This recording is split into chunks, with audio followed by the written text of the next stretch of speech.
கோவை அரசு மருத்துவமனையில் அறுவை சிகிச்சையின் போது மருத்துவர்கள் நோயாளியின் கைக்குள் முழு ஸ்டாப்லரை வைத்து அப்படியே தைத்ததாக குற்றச்சாட்டு எழுந்திருக்கிறது.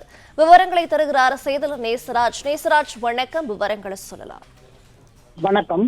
திருப்பூர் மாவட்டம் காங்கேயத்தைச் சேர்ந்தவர் சரத்பாபு, வயது 42.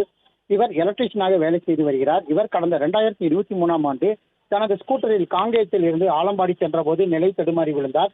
இதில் அவரது வலது கையில் எலும்பு முறிவும் ஏற்பட்டுள்ளது. இதனைத் தொடர்ந்து கோவை அரசு மருத்துவமனையில் அவருக்கு சிகிச்சைக்காக செய்யப்பட்டது.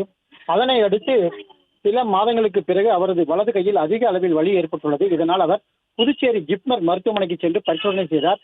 அப்பொழுது அறுவை சிகிச்சை செய்து அவர் கையெலும்பில் ஸ்டாப்லர் பின் இருப்பதாகவும், எனவே மீண்டும் அறுவை சிகிச்சை செய்ய வேண்டும் என்று மருத்துவர்கள் கூறியதாக தெரிகிறது. அதனை கேட்டு அதிர்ச்சி அடைந்த அவர் கோவை அரசு மருத்துவமனைக்கு நேரில் சென்று கேட்டுள்ளார். அப்பொழுது சரியான பதில் அளிக்காமல் அவரை அலைக்கழித்ததாக தெரிகிறது.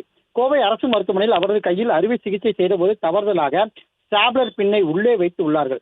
இதை ஜிப்மர் மருத்துவமனை மருத்துவர்கள் கண்டுபிடித்துள்ளனர். இது குறித்து கோவை அரசு மருத்துவமனையில் கேட்டபோது சரியாக பதில் அளிக்கவில்லை. எனது கையில் இன்னும் ஸ்டாப்லர் பின் அகற்றப்படாமல் உள்ளது. எனவே மாவட்ட ஆட்சியரும் இது குறித்து மனுவும் அளித்துள்ளது குறிப்பிடத்தக்கது.